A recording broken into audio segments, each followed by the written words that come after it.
Hi, I'm Sophie. I'm an ICDC qualifier, and I'm here to break down the IMC categories for you. Just to preface, I personally did not compete in the IMC category this year, 2025, which is when they changed the guidelines from a 10-page paper to a 20-slide pitch deck. So I competed in 2024 when it was still a 10-page paper. Starting off with the event overview, the purpose of the written event. IMC stands for Integrated Marketing Campaign, which is any event or paper that, you guessed it, markets something. So in this event, your goal is to come up with a campaign that will generate new leads and turn those leads into sales. There are 3 categories for IMC. There's event, product, and service. They're pretty self-explanatory. Event is things like job fairs, food trucks, concerts, sports events. Service is things like hairstylists, pet groomers, restaurants, and even bakeries. And then for product, it's things like you're marketing a specific product or product line. So for example, the Laneige Glowy Dewy Lip Balms or whatever. So as you can see, I don't know as much as I should about IMCP, so for that I'm going to have to refer you to Cushy's video because she competed in IMCP. I competed in IMCS, which is different. The written entry structure. The written entry structure for IMC is completely different from every other written event because it's now a 20-page slide deck. So just to preface, I did not compete in IMC this year when they did the pitch deck change. However, I did mentor a group that was doing a pitch deck this year, and so I did do a lot of research on Deca Direct, on Deca Plus, about what exactly Deca wants in your slide decks. And so, because the slide deck concept is relatively new, we don't know a lot about what we're supposed to be doing, what Deca wants from us, what the winning slide decks look like even. So we'll get more information as the winning entries are released on Deca Plus year after year. But for now, what I know is that the slide decks do not have a separate rubric, first of all, which is very important because it means they're not scored. They're not part of your score, so your entire score counts on your presentation and your test only. So that's something to keep in mind. More on the pitch decks. First of all, your pitch deck should be in a 16:9 aspect ratio. You can and will lose points if your slide deck is in the wrong size. Second of all, based off of information that Deca Plus has released, it seems like your presentation should be a quote-unquote concise presentation. This means that your presentation should have barely any words on it, and it should lean heavily on the visuals and what you say and explain during your actual verbal presentation. As for the content, if you go on Deca Plus, click on your event, scroll past the exam section, more on that later, you'll get to the written events section. Here you'll find past written entries and also the written event guidelines. This is liquid gold, and while it may seem overwhelming at first, it'll quickly become your best friend as you write your presentation. So while the pitch deck isn't scored, you should still aim to cover all of the content points listed on the written event guidelines because your presentation will still be scored based on the content that you cover. One more thing to keep in mind is that the numbering on the slides is kind of strange. So you basically get 20 slides for the cover, the title, the body, the table of contents, and the bibliography and the appendix. So it's a lot of information to fit within just 20 slides, which is why they're emphasizing that it should be a concise presentation where you include as few words as possible and really rely on your demonstration and your presentation to verbally explain things to your judge. As for the content, just make sure that everything is realistic and numbers-based if possible. Make sure to do your research, but as this isn't one of the operations research events, it's not as important to show the research that you've done. However, it is important to show that you know your event, and as such, it's highly recommended that you include business lingo and jargon. You can find terms like this through the flashcards on Deca Plus, and there's also quizzes online that you can look for as well. It's so important that you include these terms because it shows that you've done your research, you know what you're talking about, and also a lot of other teams will do this, especially at the state and international level. Moving on to the test structure. So IMC is different from all the other written events because along with a presentation and a written entry, you also have to prepare for a test. So there's multiple ways to do that. First, like I mentioned earlier, you can go on DECA Plus and you can look for their flashcards. It was a bit difficult for me to find it my first time, so it's basically on the left sidebar, there's an icon that's a circle with a star inside. If you click on that and then click on the marketing cluster, boom, there are your flashcards. So this is super helpful for memorizing extraneous terms because in my opinion, the test is more of a vocabulary test because if you know the vocab, you know what the question is asking, and then from there, you can kind of use your common sense to arrive at the correct answer. However, if you don't know the vocab, then you don't know what the question is asking, so you can only guess.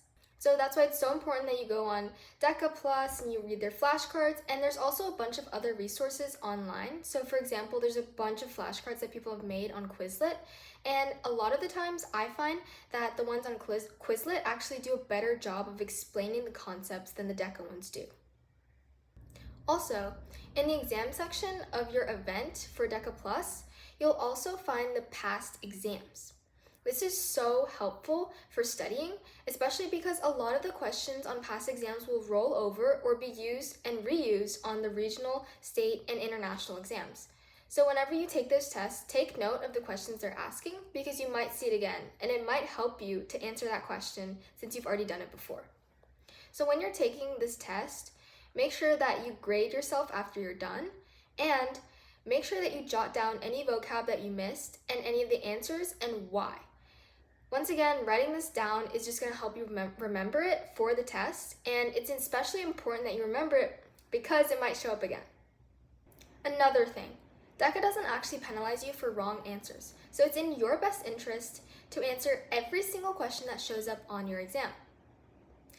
100 questions in 90 minutes might seem daunting, but it's actually very doable. I promise you, once you sit down there, you'll finish the questions in around like 30, maybe 40 minutes if you're a really slow test taker, but it will not take you the full 90 minutes. If you're really stressed about the timing, then make sure to time yourself while you're taking one of the practice exams because that's the best way and most realistic measure of how long you're actually going to take on test day. Moving on to the presentation. So on presentation day, you're going to be called up into a waiting room and you're going to sit down in the order that you're going to be called up to your judge. Make sure to stay relaxed and don't stress out too much because you can easily overwhelm yourself. Make sure you have everything that you need for your presentation, so any visual aids, any laptops, any boards, any board stands that you need. If you don't have one yet, you can get one on Amazon for $20 or less. You can leave stuff with your judge to help them remember you, as long as it's not a bribe. And it's pretty obvious what counts as a bribe and what doesn't. So for example, if you bring a gift card, that's obviously a bribe, and bringing a drink for your judge is just a bad idea in general. However, if you've made some sort of business card or a mock-up of anything that you presented about, then it's perfectly fine to leave that with your judge. Last year, I left a brochure with my judge, and that helped me move on to ICDC. So I've also seen some crazy things, like people leave 3D printed models on judges' desks as well. So it really just depends on your presentation and what you think is best for your proposal specifically. There are no requirements for visual aids. I've seen people bring anything from life-size models to literally just their laptop with a slide deck on it. And so it really just depends. Most people, I think, bring foam boards with their visuals printed on.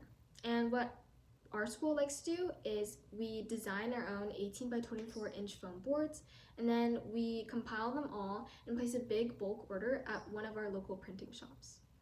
That's what works for us, but make sure to figure out what works best for you. For the actual presentation, make sure to memorize your script in advance. Do not be like me and stay up until 3 a.m. the night before your 8:30 a.m. presentation trying to finish memorizing your script. It's a bad idea. Also, during your actual presentation, make sure to be confident.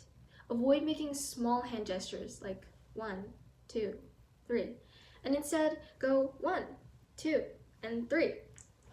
If you're confident, your body language will show that you're confident and you care about your proposal, and your judges will see that, and your scores will also reflect that. Finally, some common mistakes that I see. So the most common mistake I see teams make is not checking their written entry against the penalty point checklist. This is so important. I cannot stress how many points you can possibly lose just by misnumbering a single page. It's 5 points per page. And so, really, you have to be looking at this penalty point checklist, especially right before you submit. It could really ruin your chances of advancing. Another thing, when you're presenting, make sure you coordinate outfits with your team members. And so it might seem kind of superficial just for appearances, but in DECA competitions, it's actually really important. You'll see a lot of people, especially at the state and international levels, especially at the international level. But I also see a lot of people matching outfits at the regional level, and it's a great way for you to stand out because part of the rubric is actually your professional appearance and how you coordinate with your team members. Also, study for your test. It's half of your score, and you can't just wing it. I think IMC events are one of the most time-consuming for sure. So at the end of the day, it's about making sure you allocate enough time for studying for your test, writing your presentation, and then memorizing your script. Although, now that the pitch decks aren't scored the same, it might be different. Good luck! Hi everyone, my name is Kishi Parikh. Today I'm going to be explaining the event that is Integrated Marketing Campaign Product. It is one of the events in the IMC series. And before I go ahead and explain what the event is, let me introduce myself. Like I said before, my name is Kishi Parikh. I'm currently a rising senior at Nice High School and I'm in the IB program. In terms of DECA, I am the co-president of the Nice chapter and I'm going into my 4th year of DECA. These past 3 years, I've qualified for states 3 times and I've qualified for ICDC 2 times. So now to go ahead and kind of explain what the Integrated Marketing Campaign Product event, otherwise known as IMCP, is. So the IMCP event essentially requires competitors to create a campaign that markets a retail product. So this could be any hard or soft line retail products, including e-commerce. And let me just give you a few examples. So that could be anything with apparel. It could be anything related to accessories. Just as a personal example, last year I competed in the IMC event and I qualified for ICDC. The product that I marketed was the Summer Fridays jet lag campaign product, and it was essentially a skincare product that helped reduce the effects of jet lag. So the purpose of this event is to create a marketing campaign that increases awareness, increases engagement, and increases sales to essentially market a product to a specific audience. So now I'm going to go ahead and I'm going to explain the components of this event. This event is a little bit different in a lot of ways, and the main reason that it's different is because it's actually kind of hybrid. And what I mean by that is this event requires a written entry, it requires a presentation, and it also requires a test. So I'm going to go ahead and explain all 3 of those components and give you some of my tips, but I'm going to start with the test portion first. So for the Integrated Marketing Campaign Product event, you're going to be given a 100-question marketing test that's going to assess you on your basic and foundational marketing knowledge. You're going to be given this test at the district level, at the state level, and at the international level. And essentially, you're going to have to study for this test because, in my opinion, this test is the reason that competitors are set apart.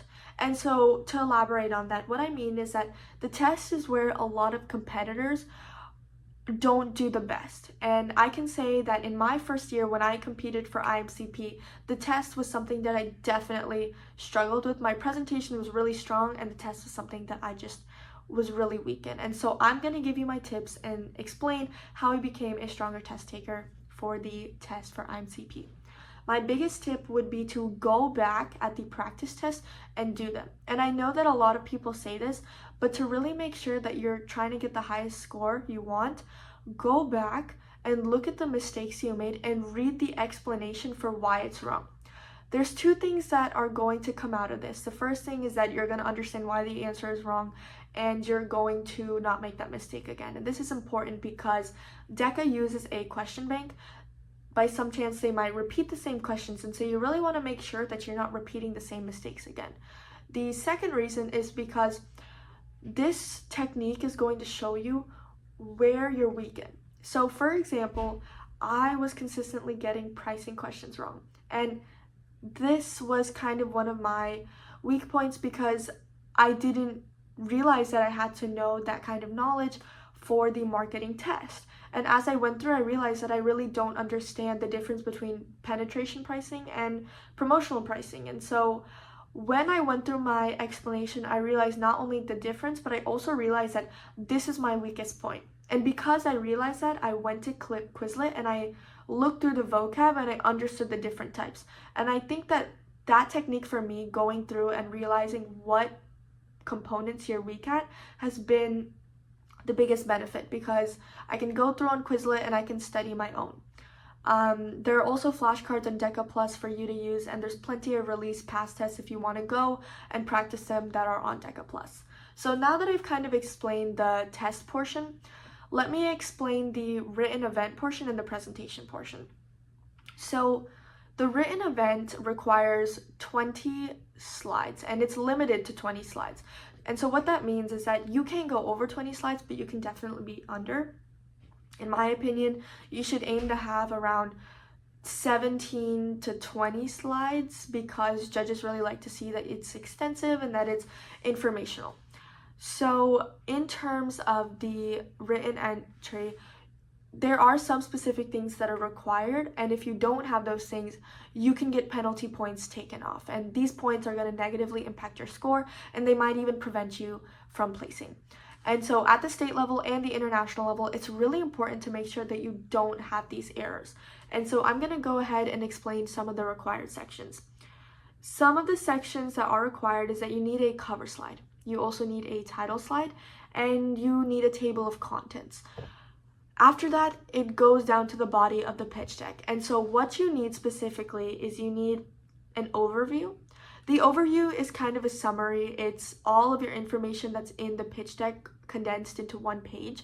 A lot of the judges will read it as a summary before they read the rest of your pitch deck to understand what they're about to read and gain a general idea. They might even read it at the end of when they're done reading through your pitch deck as a refresher.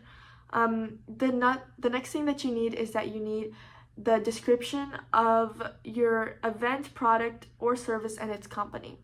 So going back to my personal example, I marketed the Summer Fridays Jet Lag collection. And so I explained what the product was and what it did. So some key things that I think really set my paper apart was that I included the specific effects that it had on skin. So I included some facts about the skin barrier, and I included how some of the ingredients in the jet lag collection helped combat the effects of jet lag on the barrier of the skin. I also included the price that it retailed at. I included some pictures of the product, and all of this is important because it helps your judge gain a general idea of what you're trying to present. You also need your campaign objectives, which is the key goals you're trying to hit in your campaign, the campaign target market, who you're marketing to, your activities and schedule. This is going to be the longest portion of your written entry. My campaign activities and schedule were about 5 to 6 pages long, and that's because you really want to be descriptive with what activities you're having. You need your budget, key metrics, bibliography, and your appendix is actually optional. So you can decide to have it in there. My paper personally didn't have one, but we did have an extensive bibliography. Okay, I'm going to go ahead and I'm going to explain the research and data requirements. The backbone of this event is the research, and I say that because this is a real-world marketing campaign, and to really create a campaign that applies to today's world, you need to understand the current events that are also happening. And so one way that my partner and I did this in our event last year was that we did something called airport advertising, where we marketed the product on the biggest screens of the Los Angeles International Airport. Obviously, this is all hypothetical, but that's what we said we would do in our campaign. And I think that this really connects to today's world because a lot of social media influencers are living in LA right now. And I thought that this is a really good way to make sure that the social media component of our campaign and the airport component of our campaign tied together by bringing them into a location that I knew that both parts of the campaign would be located. And I think that it's really important that you consider what type of people are in the locations that you're planning to market in and how many people are there as well, so that your marketing campaign is effective. You also need to research a little bit about your target market. So besides your location, you need to research the demographics, the psychographics, the geographics, and all other things about your target market, and really make sure that your target market is on point. And I think actually at ICDC, in my presentation, one of the judges had a question about my target market, and it was essentially that, why did we pick this specific target market? And I think that question is actually common because they're really trying to see if you have researched this campaign well enough to deeply understand what you are actually marketing. And so I was able to answer the question because I knew how I found my target market, but please make sure that you actually research the people that you're trying to market to instead of choosing a general audience. I'm gonna go ahead and so like I was mentioning before, make sure that you have all the required components of your pitch deck in your pitch deck, because if you don't have them, you will get penalty points. And so what are penalty points? Essentially, if you don't have some of the required things, you're going to get points taken off your presentation, and that's bad because it's going to lower your score and it actually might prevent you from placing. So some of the penalty points are that you don't use the current year's guidelines, and I just went over those, so as long as you follow those, you should be good. If you don't sign the statement of assurances, you will get penalty points. And the statement of assurances is something that you can find on Deca Plus. It is something that you and your advisors have to sign and submit. Leaving out sections in the body of the prepared entry. That is what I essentially covered when I was talking about the body of the entry. Make sure that you have all of those things that are required. Having too many pages or slides. Like I said, the limit is 20, so you cannot go over 20, you can be under 20, and the recommended amount of pages that you should have is 17 to 20, I would say. If you're wondering, does my written entry have things that could potentially lead me to having penalty points, give it to one of your advisors, give it to one of your officers, and they will definitely check for you. But I would say make sure you don't take the chance, because having penalty points taken off is something that could impact you and prevent you from not even being able to place. Okay, now I'm going to go ahead and I'm going to explain the rubric for the presentation. So all of this, I've been going over the written entry, and now I'm going to go ahead and transition into the presentation portion of the IMCP event. For this section, I'm going to be going off the Deca rubric. You can find this on Deca Plus. Go to event guidelines and scroll all the way down. And this is actually the same exact rubric that your judge is going to get. So I'm going to elaborate on this rubric, and I'm going to tell you exactly how to hit some of the key points that'll make your judge give you all the points in some of these categories. So one of them is provides a clear overview of the campaign and explains the business need the campaign is addressing, and essentially that is your what and your why. So what are you marketing and why are you doing this? What problem is your marketing campaign addressing, and what exactly does your product entail, and what does this marketing campaign entail? It's like a short summary. The description of the event, product, or service and business is clearly defined.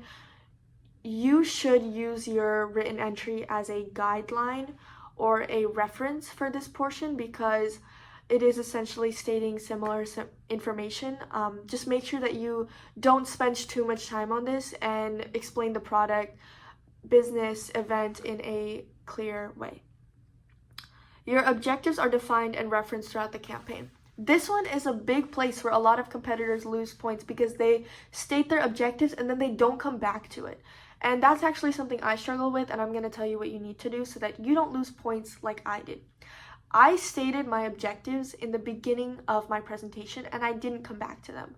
But one thing that I found really helped and raised my score was that if you continuously put, quote, going back to objective 3, this activity connects to objective 3 because it increases our social media engagement. So like, let's say for example, your objective 3 is increase social media engagement, and you have an activity that's social media competition.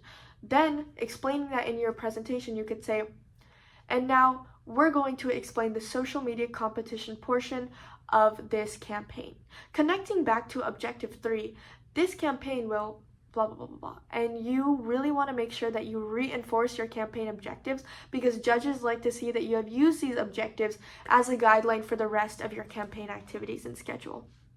Okay. Your campaign activities are realistic, show evidence of marketing knowledge, and are research-based. This is a really simple one. You just really have to make sure that you research thoroughly. Unifying theme is evident in all campaign activities. Going back to the objectives, you really want to make sure that your objectives are present in all of your campaign activities. You want to make sure you're using similar colors, similar aesthetics, so that it all ties in. You also want to provide high quality, appropriate, and creative samples of key marketing pieces suggested. This is a big one, and this I'm going to elaborate on for a bit.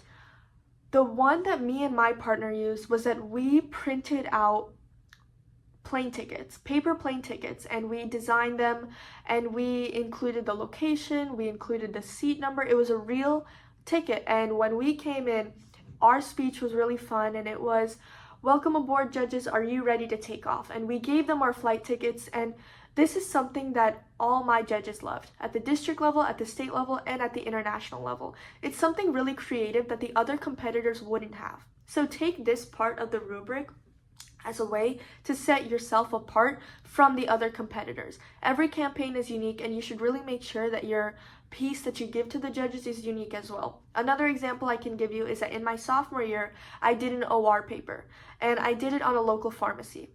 And so my piece that I gave to the judges was I created I bought plastic pill bottles off Amazon, and I put little peppermints in them, and that's what I gave to the judges. And I think that it's something that's really important for the judges to be able to remember you, for them to look at this piece and be able to remember your entire campaign. So it's really important that you pick a creative and a good piece that aligns with your entire campaign.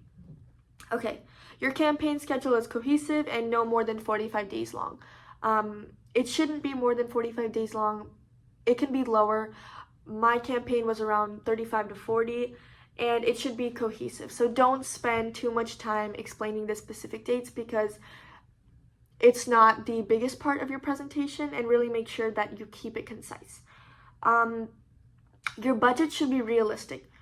For this, I would say use past marketing information on the internet.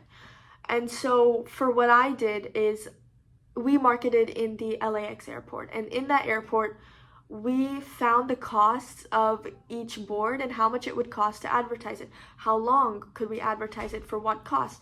And we used that knowledge to create our budget. And then in our bibliography, we included how we got the information. It really shows a lot to a judge that you took the time to research and find the actual prices of these things instead of making an estimate. So your key metrics should also be well thought out.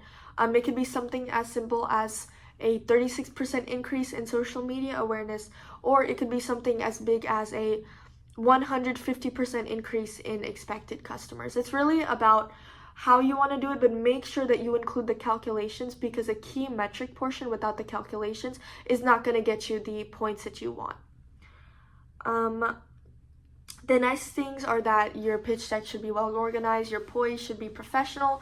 These are all things that you can score points on easily. And so what me and my partner did is that we practiced setting up. We made sure that it was smooth, and that it wasn't the first time we did it when we went in front of our judge. We wore the same color suits. I feel like that's a really big thing to look professional and well organized. And there are a lot of other things. Just make sure that you look very professional and that you're dressed appropriately.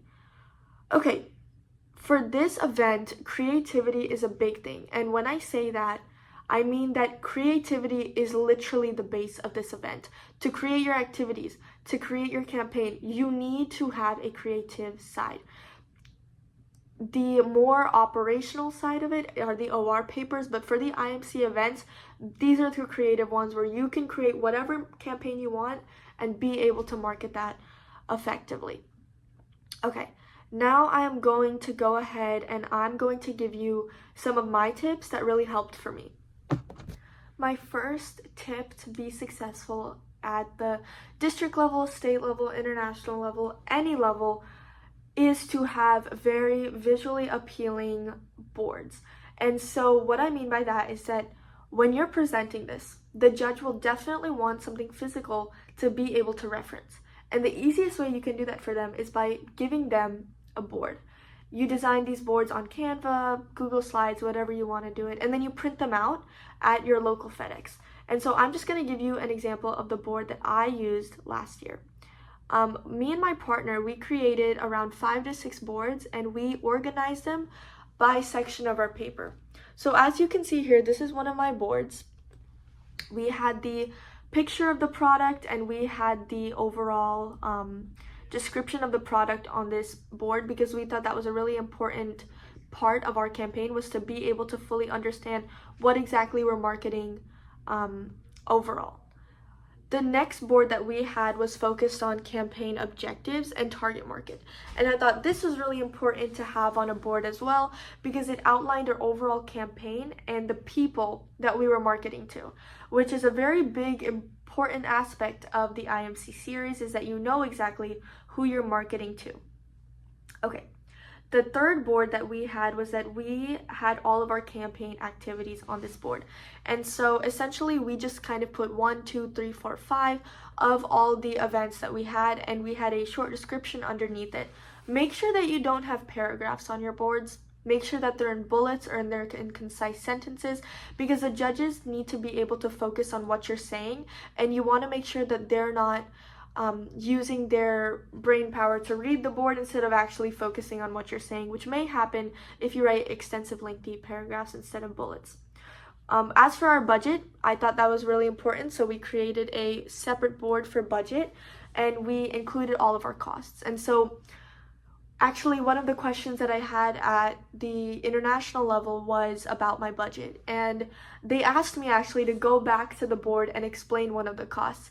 And I think that this is so important because the judges will not be able to remember the specific numbers after you stating them only once. They're going to ask you to go back to the board. They're going to point out what they want you to explain, and that is something that you will be able to understand as well. It doesn't waste time. It makes sure that they can ask the questions that they need, and it shows that you're very organized and that this presentation is well thought out. The last board that we had was our key metrics board and our revenue board. And so some of our key metrics we included at the top, and then we included our revenue breakdown at the bottom. Our ROI, our return on investment, was also on this board. I think that the boards are a really good way for the judges to be able to visually see what you're talking about and remember you by. So that's my first strategy for success, is make sure you have visual boards for the judges to be able to look off of. If you need, print multiple ones. That's what me and my partner did because there was no way we could fit everything onto one board. So I would suggest maybe printing out anywhere from 3 to 5 boards for you to really be able to grasp your judge's attention. All right, the next strategy for success, my second one that I have, is to start early. I know that you must be hearing this a lot, but I can't stress this enough, especially for the IMCP event. And I keep saying this because for this event, it requires a lot of work. It requires for you to create a 20-slide pitch deck, a written presentation. You need a 100-question marketing test, and so it's imperative that you start months in advance. My partner and I, we actually started in October, and we presented for the first time in December. And I think that that was the worst thing that we could have done to ourselves, was to have to create all of our materials in such a short time. I think that's the thing that impacted me the most negatively. And so if I would say that that you should start in a specific month, I would say set your sights on September, because that will give you enough time to study for the marketing test and also plan out all of your visuals and your written materials. It's definitely possible to do it in a short amount of time, but if you want to win and you want to place at the state level, international level, or even district level, it's important that you start early because that's going to give you an edge over your competitors. All right. Now moving on to my third strategy for success, that's to have a leave back. And that's exactly what it sounds like. It's a nickname that me and my friends made, but it's a item that you leave back for your judges. And it can be something that's visually meaningful for your campaign and for your presentation. Going back to my personal example, I already explained that one of my leave backs was a plane ticket. And it was a small piece of paper that was cut and modeled like a plane ticket. But our judges loved it because just by looking at it, they could remember that our campaign was based on jet lag, flying, traveling, airports, and this specific product. I also had a second leave back. That was that my partner and I, we created, quote, safety manuals. I'm sure that you know in planes they have small safety manuals in case of emergencies. It tells you what to do. And we modeled that in our campaign. And we created a safety manual that was a summary of everything we included in our presentation that wasn't expanded on to the fullest. In your presentation, you're going to have to be concise. You're going to have to cut down time. And a lot of times, crucial information gets cut out. And the crucial information that my partner and I had to cut out, we put in our safety manual. So for example, we weren't able to include the breakdown for our budget. We were able to include that social media costs approximately $4,000, but we couldn't include where that $4,000 came from unless we were asked a question. And so in our safety manual, we included the specific breakdown for the judges to look at. And we also included different things that might have been important for the judges' understanding. I thought this was kind of important because it saved the judges time instead of looking through our extensive pitch deck that they could just find it in a safety manual. But I also do think that it was repetitive and that it was a repeat of the information we already had because we gave them a printed pitch deck as well. It's up to you to decide what you want to do, but personally, I have mixed feelings on that. If you want to go ahead and use it as inspiration, go ahead. Just make sure that you start your visuals and your leave backs maybe months in advance. Okay, the fourth and last tip for success I have that I don't really hear very often is to completely assume the role that you've been given. And so what I mean by that is that if you look through the guidelines of your event, you're going to be given a role that you have to assume. And so for the IMCP event, it says, in the role of account managers at a marketing agency, participants will make a presentation to you. As the judge, you are to assume the role of a client. That's it. What that means is that you and your partner, if you have one, are going to be account managers at a marketing agency. That means you have to act as if you're working at this agency. You have to act like your job depends on selling this to the judge. And I know that that might not seem very important, but it'll really make sure that you pitch this as if you're trying to make a profit out of it. And I think that that's really important because it'll show the judge that you read the guidelines and you completely assume the role that you have been given. The next thing that you can use is that the judge is to assume the role of a client. So they're someone that you are trying to make money out of. They're definitely going to ask you questions of, why is this worth it? What does this mean? And you need to understand that these questions that the quote client is going to ask you are different than what a different role may ask you. I think oftentimes it is actually a client, but as an account manager, you should be well versed on your budget. You should be well versed on your activities because as a client who's hearing this for the first time, basically, they're going to have extensive questions on how to ask. If they don't have questions, then that's better, I guess, but you should really make sure that you're well versed because you are representing this agency. That also means that when you're answering the judge's questions, make sure that you answer them like an account manager. So for example, if the judge asks me and my partner why we decided to pick this product to market, then me and my partner, we shouldn't say that it's because as teenage girls we're really into skincare, which is true. But that's not who we're presenting as. We're not presenting as teenage girls who are interested in skincare.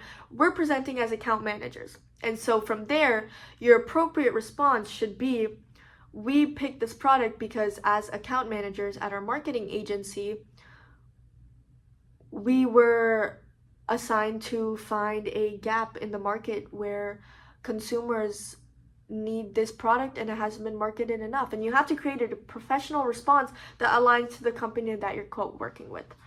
That is my fourth and last strategy for success. So this video is going to come to an end pretty soon, but I do want to leave you guys with a couple of final remarks. Make sure that you're very professional when presenting this. Make sure that you're very organized, because the judges at any level will be able to see whether you've put in effort or not. Another thing that I would say is make sure that you have a script that has been practiced and that's created well in time before the actual competition, because if you wait till the last minute, you are going to blank in your presentation. It's a possibility. It's not something that's definitely going to happen, but it is a big possibility. Then the last remark that I have for you guys is, if you are struggling with your paper, then ask your advisor, because they're going to help you in a lot of ways. I know that my advisor, she helped me a lot in terms of my paper and penalty points. And so if you're curious about penalty points and you're wondering if you will be given any, and you're wondering how to make your paper better, ask your advisor, ask your officers, because they have experience and they will be able to help you. That's all that I had to say for the IMCP event. Thank you so much for listening, and I hope that this video helped in some ways.